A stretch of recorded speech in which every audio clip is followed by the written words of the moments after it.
Le DAF Fresh Morning, c'est 104.5 tonnes de bonne humeur. Tous les matins sur Urban FM. Sur Urban FM, la meilleure radio de la capitale. Vous êtes sur les 104.5 Urban FM, la station urbaine, et vous écoutez le DAF Fresh Morning. Le mode old school est activé. Et on fait un tour dans l'histoire avec Jean-Paul. Jean-Paul, bonjour. Bonjour DAF Fresh. Comment tu vas ce matin? Ça va très bien. Et à la forme? Oui. Tu as découvert de nouveaux trucs ces derniers temps? De nouveaux trucs comment? Est-ce qu'il t'arrive de découvrir de nouveaux trucs, des trucs que tu ne savais pas? Oui, et puis tu es là, tu regardes un documentaire, tous les jours, tu lis un livre. Toujours, c'est pour ça. Le savoir il ne se fiche pas à chaque fois. S'il y a quelque chose que l'on connaissait, après, il y a la recherche qui permet de le faire évoluer, et dans tous les domaines. Donc, c'est pour ça que moi, je lis beaucoup les revues scientifiques, j'essaie de regarder les documentaires aussi qui sont très, très ludique dans ce sens-là, où on apprend toujours tous les jours il y a toujours une nouvelle. On repart combien d'années en arrière? On va 142 ans en arrière. On va précisément le 28 mars 1882. C'est la date à laquelle le Parlement français avait voté la loi dite sur l'obligation scolaire et la laïcité. Alors, c'est la loi dite Jules Ferry, du 28 mars 1882. Alors, pourquoi est-ce que je parle de cette loi Jules Ferry-là? Parce qu'il faut savoir que la plupart des pays africains, anciennes colonies françaises, lorsque ces pays-là ont accédé à l'indépendance, leur système éducatif a été, si tu veux, calqué sur le modèle français. Et le modèle français de l'époque, c'est un modèle qui date des lois Jules Ferry sur l'école. Et donc, il faut bien comprendre que cet événement-là, le fait que le Parlement français ait, par le biais de cette loi-là, ait décidé de l'adopter, ça a eu des conséquences plusieurs années plus tard, notamment sur les modèles d'éducation que les jeunes États africains francophones ont décidé d'appliquer. Donc, je l'ai dit, ils se sont inspirés très largement du modèle français. Alors, c'est le joie Jules Ferry, avant de venir véritablement dans ces lois-là. Il faut d'abord qu'on se demande qui est Jules Ferry. Jules Ferry, c'était un homme politique français, avocat de formation. Il aura été, notamment, il est né le 5 avril 1832 à Saint-Dié-dans-les-Vosges. C'est quelqu'un qui va devenir célèbre lorsqu'il était député, notamment en raison d'une série de pamphlets qu'il avait lancés à l'époque contre les gouvernements de l'époque. Et donc, c'est quelqu'un avec il faut savoir qu'à l'époque, être député, il fallait savoir manier l'art oratoire. Et c'est la raison pour laquelle beaucoup de députés étaient d'abord des avocats. Parce que dans le métier d'avocat, évidemment, lorsque vous êtes appelé à aller plaider devant des cours, ça requiert que vous ayez une certaine capacité à savoir manier la langue. Et donc, c'est justement par ces prises de parole qu'il va commencer à véritablement se faire connaître. Et puis, par la suite, il va rentrer au gouvernement français en 1879. Il sera notamment nommé ministre de l'instruction civique et des beaux-arts. Et c'est durant son passage véritablement au gouvernement où il va marquer la société française, notamment avec cette loi-là sur l'obligation scolaire et la laïcité, qui va permettre justement de rendre obligatoire le fait d'envoyer des enfants à l'école, notamment au primaire, et qui va également permettre la suppression de l'enseignement religieux à l'école primaire, qui va également favoriser l'accès à l'enseignement secondaire pour les filles, parce qu'il faut savoir que jusqu'en 1882, les filles avaient certes le droit d'aller à l'école, mais elles n'avaient pas le droit d'aller au collège, et également la gratuité de l'école. La gratuité de l'école dite maternelle. Parce qu'il faut savoir que les écoles maternelles, comme on les appelle maintenant, on les appelle, en réalité, on les appelait d'abord des lieux d'asile. Pourquoi ? Parce que il faut savoir qu'un asile, c'est un endroit où on parque des gens que l'on ne connaît pas. Vous croyez des gens qui errent dans la rue comme ça, et puis on ne sait pas trop quoi en faire, on ne sait pas pourquoi ils déambulent, on les prend, on les met dans un endroit. On appelait ça des lieux d'asile pour les enfants. Il faut savoir que à la fin du 19e siècle, en France notamment, beaucoup de parents n'avaient pas les moyens d'avoir une nounou, notamment les femmes et les hommes qui étaient des ouvriers. Et donc, qu'est-ce qui se passait lorsque l'enfant avait la capacité déjà de savoir marcher et courir, donc il a à partir de 2 ans, 3 ans, qu'est-ce que les parents faisaient ? Ils laissaient les enfants là dans le quartier et puis ils allaient travailler Et puis, il rentrait le soir, les retrouvait. Donc, la journée, comme ces enfants-là n'avaient pas la possibilité d'être gardés ou surveillés par qui que ce soit, et donc on les voyait errer comme ça dans la rue.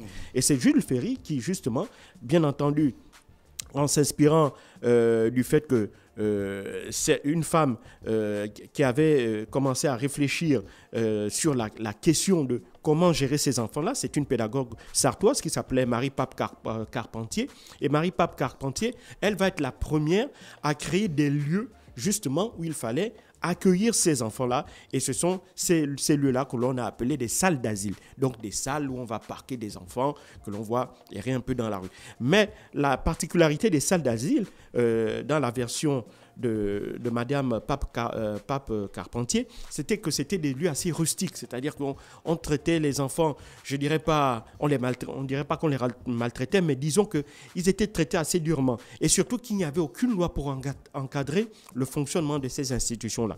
Et donc, Jules Ferry va en faire des lieux avec un statut, et donc il va en faire des lieux publics, et donc ce sont ces lieux-là qui vont être à la charge de l'État, et donc on va changer le nom de salle d'asile à celui de école maternelle, parce que ce sont principalement les femmes qui étaient là-bas pour s'occuper de ces jeunes enfants-là. Et donc on acceptait ces enfants-là qui étaient là entre l'âge de 2 et 3 ans. Et ensuite, avec les lois qu'il va faire adopter le 27 mars 1882, on va élargir donc le fait de rendre l'accès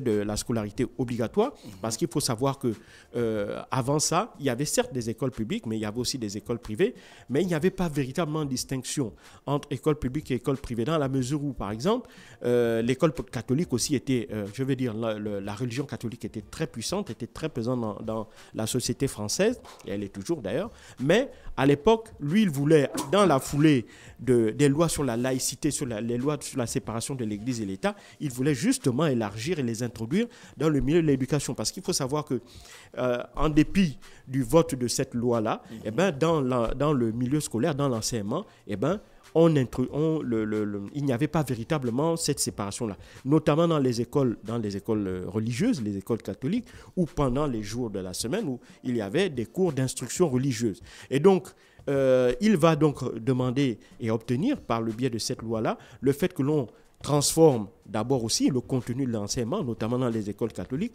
pour qu'on y introduise un enseignement moral et civique à la place d'un enseignement religieux, et donc pour permettre toujours aux enfants dont les parents souhaiteraient qu'ils aient une éducation catholique, il va donc permettre le fait que, en dehors du dimanche, parce qu'il fallait savoir qu'à l'époque, on allait à l'école du lundi au samedi, et donc on se reposait le dimanche où les gens pouvaient aller à l'église. Et c'est Jules Ferry qui va introduire un deuxième jour de repos, notamment pour les enfants, mais ce jour-là était en réalité destiné aux enfants qui étaient dans les écoles religieuses, afin que ces derniers puissent aller au catéchisme pour pouvoir acquérir l'enseignement religieux que leurs parents voulaient leur transmettre. Et donc, c'est comme ça que ça va être fait. Et donc, aujourd'hui, il va introduire aussi le fait que l'on va organiser des concours annuels, parce qu'il faut savoir que tous les enfants n'allaient pas à l'école, même si l'instruction était obligatoire, mais il n'était pas obligatoire d'amener les enfants à l'école. Donc, beaucoup de parents, notamment ceux qui avaient les moyens, faisaient des instructions à domicile. Et donc, pour s'assurer que ces enfants-là aient l'instruction qu'il fallait, c'est comme ça que l'on a introduit des concours annuels, notamment le certificat d'études primaires élémentaires, le CEP. Et c'est ce certificat-là dans lequel tous les enfants auxquels étaient astreints tous les enfants de manière obligatoire, ceux issus de l'enseignement public, ceux issus de l'enseignement privé, qu'ils soient confessionnels ou laïques, et ceux qui suivaient des cours à la maison, tous ces enfants-là vont suivre cet examen annuel-là et avoir ce certificat d'études primaires élémentaires. Et ensuite, la deuxième grande innovation, en dehors du fait qu'on a séparé, on a sorti l'enseignement religieux de l'enseignement privé, de l'enseignement privé catholique, ou en fait de l'enseignement privé, bref, il y a l'autre grande innovation, c'est aux côtés des femmes. Parce qu'il faut savoir que à partir de 1842-43, en fait, les femmes avaient, enfin les jeunes filles avaient, comme les jeunes garçons, le droit d'aller à l'école. Mais seulement pour elles, on estimait qu'elles n'avaient pas le droit d'aller au collège parce que ce n'était pas leur finalité. La finalité pour la femme n'était pas d'avoir un emploi, de travailler. La finalité, c'était d'avoir suffisamment d'instruction pour être en capacité de gérer la maison, de gérer le foyer. D'accord ? Donc, elle devait savoir lire et écrire. Et une fois qu'elle était épouse, comme c'est elle qui gérait le foyer, c'est elle qui gérait les finances de la famille, elle devait être en capacité de pouvoir le faire. Donc, on lui donnait ce minimum d'instruction-là en termes de lecture et d'arithmétique. Et ensuite, basta, une fois qu'elle avait son certificat d'études primaires élémentaires, c'était terminé pour elle. Jules Ferry va changer tout ça. Il va donner donc la possibilité aux jeunes filles de continuer de parfaire leur instruction au collège et donc ainsi de permettre d'élargir le spectre de possibilités aux jeunes filles. Sauf qu'à l'époque, évidemment, les filles et les garçons n'étaient pas dans les mêmes établissements. Donc, on va commencer à ouvrir des collèges pour filles, puis des lycées pour filles, et avant que, après la Seconde Guerre mondiale, eh bien, on revienne au système que l'on observe aujourd'hui, c'est-à-dire une mixité dans les salles de classe. Jusqu'en 1945, ce n'était pas possible. Il n'y avait pas cette mixité-là des classes dans l'enseignement français. Donc, à partir de là, véritablement, on considère que, bien entendu, la loi Jules Ferry de 1882, cette loi-là a été modifiée à plusieurs reprises. La loi d'aujourd'hui n'a véritablement plus rien à voir avec celle de 1882, mais ce qu'il faut reconnaître, et c'est ce qui fait que Jules Ferry soit véritablement inscrit dans l'histoire de la France comme celui qui aura modernisé l'enseignement, notamment lorsqu'il deviendra lui aussi président du conseil de gouvernement, lorsqu'il deviendra Premier ministre, eh ben, il va justement se servir de cette position-là pour, si tu veux, renforcer ces lois-là et leur permettre de véritablement durer, de véritablement les renforcer et leur permettre de durer dans le temps. Et malheureusement pour lui, comme tout homme, il avait des défauts. Il était profondément pour la colonisation et lorsqu'il va être Premier ministre, il va être mis en minorité en raison de l'échec de la tentative de la France de coloniser une partie de la Chine qu'on appelle le Tonkin, donc lors de la seule guerre entre la Chine et la France, la guerre franco-chinoise, que la France avait perdue. Et donc c'est à la suite de cet échec-là, de ce qu'on a qualifié de la guerre franco-chinoise, que celui-ci sera mis en minorité au gouvernement, au Parlement en 1885. Et donc à partir de là, il va donc rendre son tablier. Et bien entendu, sa carrière ne va pas s'arrêter. Et quelques années plus tard, il va accéder à la fonction de président du Sénat, mais il ne va pas occuper ce poste-là pendant longtemps. Il va l'occuper durant un mois avant de décéder à la suite d'une crise cardiaque le 17 mars 1893 à Paris. Voilà donc ce qu'on peut retenir sur la loi sur l'enseignement obligatoire et la laïcité en France. Merci Jean-Paul avec nous qui revenait donc sur le brin d'histoire ce matin sur les 104.5 Urban FM, la station urbaine. On repart en musique et on se retrouve juste derrière. Le Da Fresh Morning, c'est 104.5 tonnes de bonne humeur. Tous les matins sur Urban FM.